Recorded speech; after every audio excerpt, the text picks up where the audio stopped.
Welcome back to Braintree Today. I'm Martha Konstandinidis and you're watching BCAM TV. Now we'll be getting into our latest stories from the week.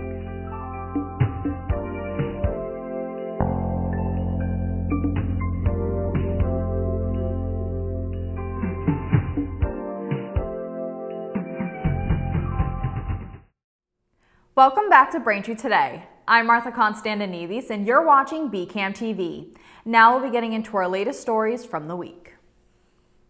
More than 200,000 mourners gathered at St. Peter's Square in the Vatican Saturday morning to honor the life of Pope Francis, who died on Easter Monday at the age of 88. In keeping with Francis's wish to simplify papal funeral rites, his body was placed in a single wooden coffin lined with zinc, instead of the traditional 3 nested coffins, and he was laid to rest at the Basilica of St. Mary Major, outside Vatican walls. His will called for a simple grave marked only with the inscription Franciscus, reflecting his lifelong devotion to humility and the Virgin Mary. Over 130 delegations, including 50 heads of state and 10 reigning monarchs, attended the funeral, among them President Donald Trump and First Lady Melania Trump. With the funeral complete, the Catholic Church now turns to the College of Cardinals, who will meet in conclave to elect the next pope. The cardinals will gather in the Sistine Chapel, taking an oath of secrecy, and vote by secret ballot up to 4 times a day until a new pontiff is chosen by a 2/3 majority. A 30-year-old man has been charged with multiple counts of murder after allegedly ramming his SUV into a crowd at a Filipino heritage festival in Vancouver, killing 11 people and injuring about 24 others. Kai G. Adam Lowe appeared via video before a judge Sunday, facing 8 counts of second-degree murder so far, with officials saying more charges could follow. Authorities ruled out terrorism, but noted Lowe has a history of mental health issues. Victims ranged in age from 5 to 65 years old. Hundreds attended vigils across Vancouver, and Canadian Prime Minister Mark Carney visited the memorial site, offering condolences on the eve of a federal election. Police say bystanders helped detain Lowe until officers arrived, and video footage shows the tragic aftermath of what officials are calling the darkest day in Vancouver's history. Former U.S. Representative George Santos has been sentenced to more than 7 years in prison for his role in a series of felony fraud charges, including wire fraud, money laundering, theft of public funds, and making false statements to Congress. U.S. District Judge Joanna Sabert handed down the sentence last Friday, marking a dramatic fall for the former Republican congressman from New York, whose legal troubles began shortly after his 2022 election, when it was revealed he fabricated much of his personal history. Santos ultimately pleaded guilty to wire fraud and aggravated identity theft in a plea deal that included restitution payments. His expulsion from Congress was a rare event in U.S. political history, and prosecutors stressed the severity of his crimes while urging a tough sentence. No start date for Santos's prison term has been announced. Doctors are warning parents to stay alert of cases of whooping cough, or pertussis, as they continue to rise sharply across the U.S., with more than 8,400 cases reported so far in 2025, according to the CDC. The illness, which peaks in spring and fall, starts with cold-like symptoms but escalates into a severe, distinctive whooping cough and is spread through respiratory droplets. Experts say the spike was expected after COVID-19 precautions temporarily suppressed cases, but they're also concerned that declining childhood vaccination rates and growing anti-vaccine sentiments are fueling new outbreaks. Dr. Erica Hayes of the Children's Hospital of Philadelphia warned that dropping below 95% vaccination coverage jeopardizes herd immunity, leaving more children vulnerable. The CDC recommends infants receive the pertussis vaccine starting at 2 months old, with booster shots for adults every 10 years. A team of U.S. scientists say they may have discovered a new color never seen by the human eye, following an experiment that used laser pulses to stimulate individual cells in the retina. The participants, 5 people with normal color vision, described seeing a highly saturated blue-green hue dubbed olo, a shade researchers say doesn't occur in natural vision. Published in Science Advances, the study involved directing lasers to activate only the M cones in the eye, normally overlapping with other cone cells, producing a unique color signal to the brain. While the findings could help with future research into color blindness, some vision experts argue the existence of a truly new color is still open to debate and may be more about perception than reality. Thanks for watching Braintree today. We'll be right back with more after the break.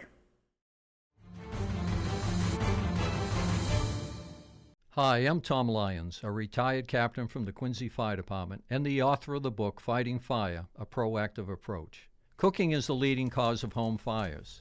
Unattended cooking is the leading cause of these fires and related deaths. Therefore, keep a close eye on your cooking. If you must leave the kitchen, bring a utensil with you as a reminder of your efforts.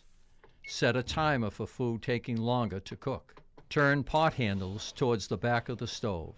Keep a lid nearby when cooking. If a small grease fire starts, slide the lid over the pan and shut off the burner. You can take an active role in your safety. Cooking safety starts with you. Welcome back. Braintree residents Alice and Ron Lanoyu will join more than 3,500 participants in Project Bread's 57th Walk for Hunger on Sunday, May 4th, stepping up to fight food insecurity in Massachusetts. The 3-mile walk around Boston Common, which kicks off at 9 a.m., aims to raise over $1 million to ensure food access for children and families across the state. Alice, who has been legally blind since 2005 and now walks with the help of her seeing eye dog Yancey and husband Ron, is marking her 47th year participating, with the couple hoping to raise over $500 this year. So far, they have raised more than $40,000 over the decades. Project Bread President and CEO Erin McAleer says the walk is crucial as 1 in 5 families with children worry about where their next meal will come from. To donate or learn more, visit give.projectbread.org/walk. The town of Braintree will kick off its annual hydrant flushing program on May 5th, running Monday through Thursday from 7 p.m. to 4 a.m. through the end of August. Officials warn residents they may experience dirty water during the flushing process and ask for patience, advising people to avoid doing laundry during flushing hours and to check that water runs clear before using washing machines. If water appears dirty, residents should run cold water until it clears and then run an empty washing machine cycle. Signs will be posted in affected areas, and the town reminds residents it is not responsible for any laundry damage caused during the maintenance work. For questions or concerns, residents can contact the Water Sewer Office at 781-794-8097. The Braintree Senior Center is offering a full slate of weekly programs and special events for residents 60 years and older. Weekly offerings include Spa Day by appointment, daily fitness classes, Game Day on Tuesdays, the Asian Outreach Group on Wednesdays, and Movie Day on Fridays. Special one-day events include Learn to Play Pool on May 1st at 12:30 p.m., a Kentucky Derby dice race on May 2nd at 1 p.m., and a Cornhole League event on May 5th at 1 p.m. All programs take place at the Braintree Senior Center, and you can call to sign up at 781-848-1963.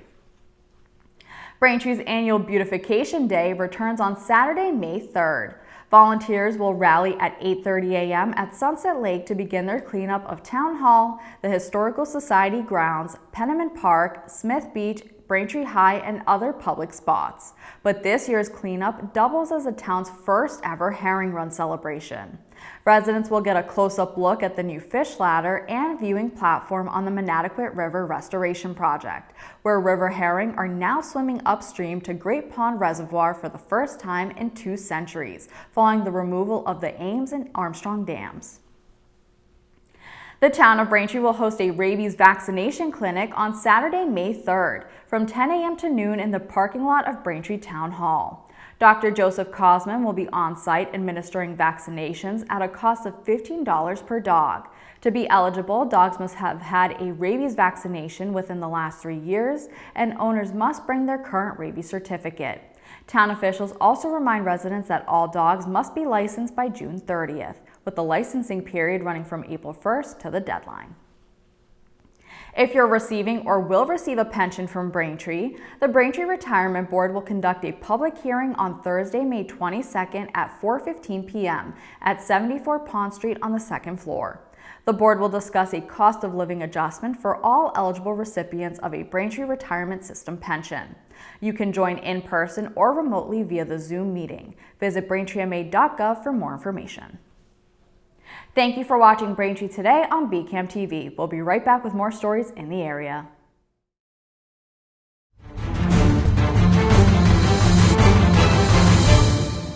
Hi, I'm Tom Lyons, a retired captain from the Quincy Fire Department and the author of the book Fighting Fire, A Proactive Approach. Home fire deaths have been cut in half since the early 70s when smoke detectors were first marketed. Having smoke detectors in your home can double your chances of survival in a fire. 60% of residential fire deaths occur in homes without smoke detectors.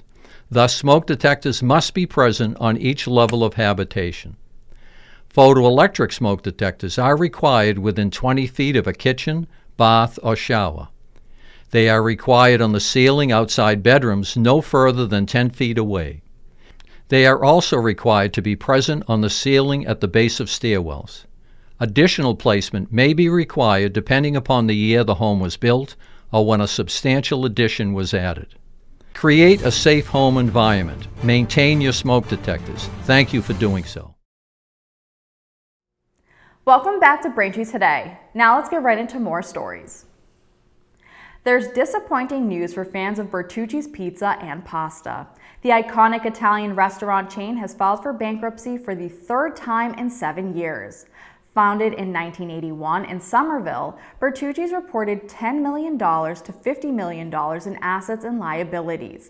Now the company closed several additional Massachusetts locations, including Braintree, Mansfield, North Andover, and Norwood. In Braintree, customers found the doors locked at the longtime location on Friday night, ending more than 20 years of service. Bertucci's plans to pivot towards a fast casual model with its new Bertucci's Pronto venture, which opened April 23rd at 22 Tremont Street in Boston. The company says the traditional Bertucci's experience will continue at fewer locations, with only 16 restaurants remaining nationwide, 10 of them in Massachusetts. Bertucci's first filed for bankruptcy in 2018 and again in 2022 due to pandemic-related losses. Eastern Nazarene College, which announced its closure last June after more than 100 years in Quincy, will direct some proceeds from its pending sale to a new scholarship fund. The college's transition team says net profits from the sale will establish a scholarship through the Church of the Nazarene Foundation, benefiting students from the Eastern Field attending Nazarene-affiliated schools. ENC had been running operational deficits and saw its revenues falling from $19 million in 2022 to just under $15.5 million in 2023.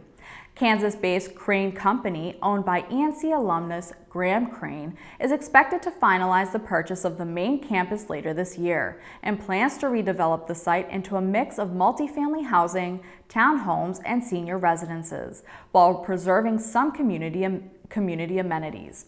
The sale also includes the old Colony Avenue property, where the campus Kinder House Preschool and Q-Care offices will continue operating.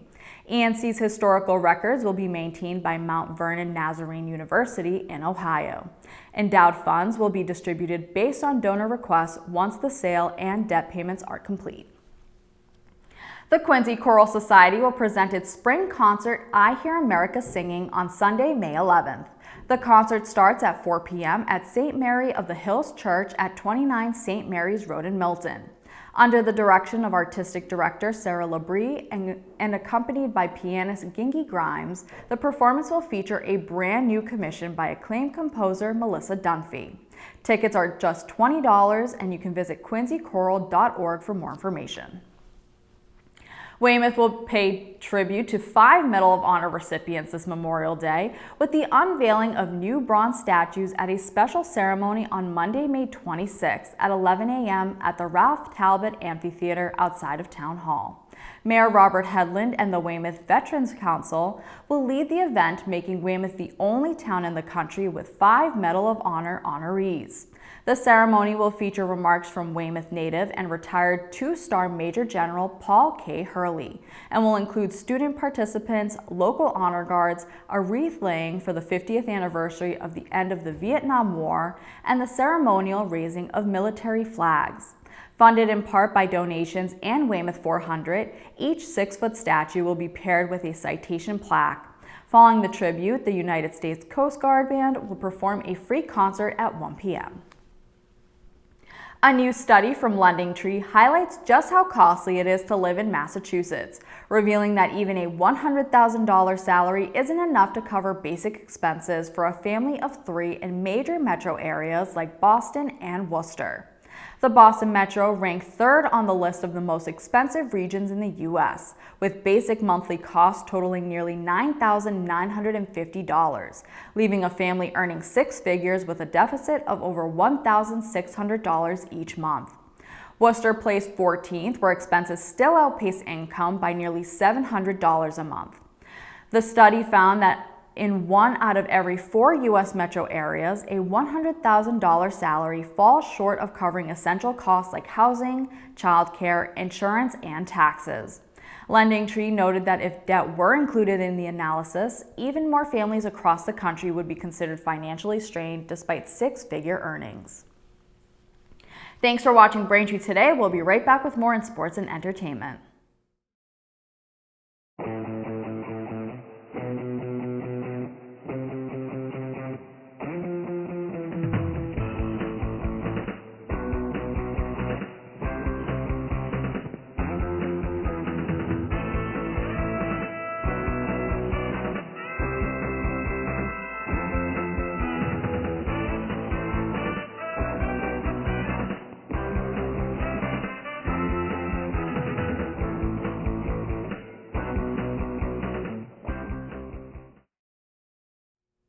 Welcome back to Braintree Today.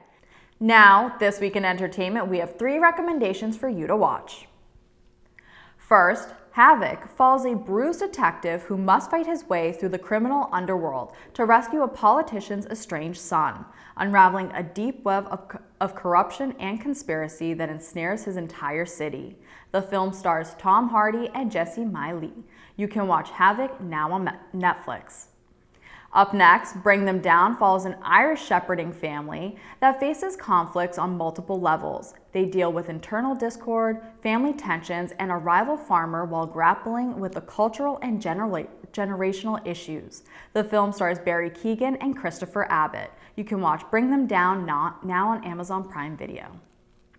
And finally, The Order follows a string of violent robberies in the Pacific Northwest that lead veteran FBI agent Terry Husk into a white supremacist plot to overthrow the federal government. The film stars Jude Law and Nicholas Hoult. You can watch The Order now on Amazon Prime Video. That'll do it for news today. Remember, if you're a customer of Verizon, you can watch BCAM TV in high definition on channel 2128. You can also now see us in high definition on Comcast on channel 1073. I'm Martha Konstandinidis, and thank you for watching Braintree Today on BCAM TV. We'll see you next time.